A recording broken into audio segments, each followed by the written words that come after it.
Today we are going to talk about beauty preparation. Omwana omuwala wadde walokoka ebyomwoyo bya mwoyo ebyakaisayi byakaisayi. Bwe tuba twogera ku beauty tugenda kwogera ku ndabikayo kati. Diri wasemba okusiba ku nviiri okusumula z'olina ku mutwe. Now we are talking about beauty. Endabikayo twagala ng'omuntu bw'akulaba abantu oli bw'akyuka n'akulaba ayinza okuba nga tonnakwanibwa you're still single.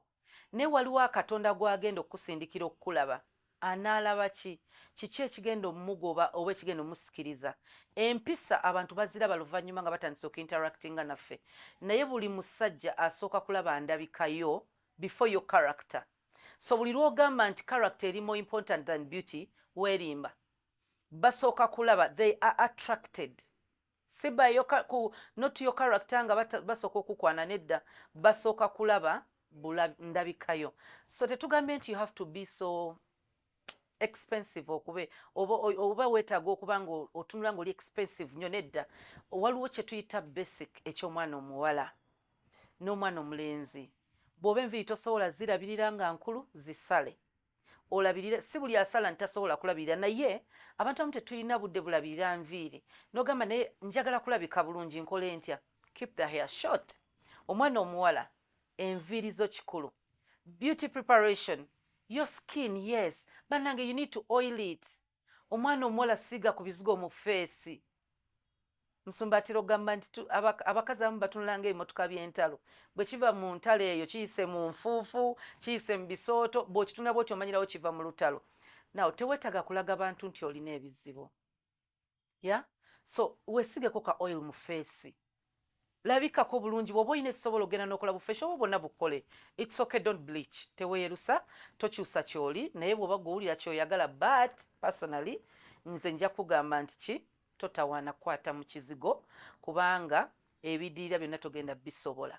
So wandisigadde nga bw'oli black is beautiful and black is okay, brown is okay. Waliyo Katonda be yaleetanga beeru ne baleetanga baddugavu, naye nze njagala okugamba nti insecurity yonna gy'olina teweetaaga kwekyusa.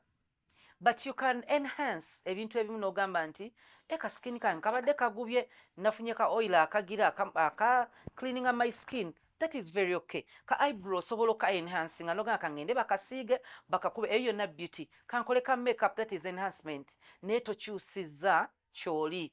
Toweekyusa kubanga tewekkiririzaamu. Well, bw'ova ku ndabikayo mu face bannange akamwako oba senya mu kamwa. Mwana omuwala senyako.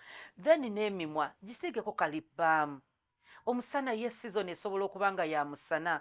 Naye toli luguudo lwa ttaka nti lucrackinze. Nalwo balurepairing abantu beekalakaasa katuli mu kwekalakaasa.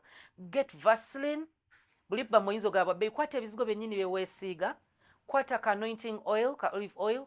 Oba kabutto. What we need is oil. Emimwa gyo gisiigeko. Bwe tudda ku ngoye bannange yambala akaleega. Ffenna Katonda yatukola nga tuli banjawulo. Amabeere go naye gaba gasituse gatya gakyali mato. Abantu beetaaga laba nippo. You don't have to dress seductively. Nti amabeere gatambula ganyeenya. Ekisooka twetaaga ekyo kye bayita decency. Osigale ng'okyali muntu. Leegako. Yambala ku ngoye nga olabika nti oli decent. Then engoye zino z'oyambadde teweetaaga bugagga okwambala obulungi. Weetaaga engoye zigolole. Yiga okumakinga omanye nti kanyambala akagatto kange ka black nakateteeyo oba ka white. Oba kinaye n'obwoba tobimakinze ebyo toyambala bintu bisusse. Bw'oba oli mwana muwala, bw'oba toli muyimbi, enviiri eza orange, enviiri eza yellow, enviiri eza blue, you're not an artist nti you need to decorate yourself abantu basobole okutegeera bakwawule ku balala. No, black and brown is okay. Mulimu ka maroon, that is okay.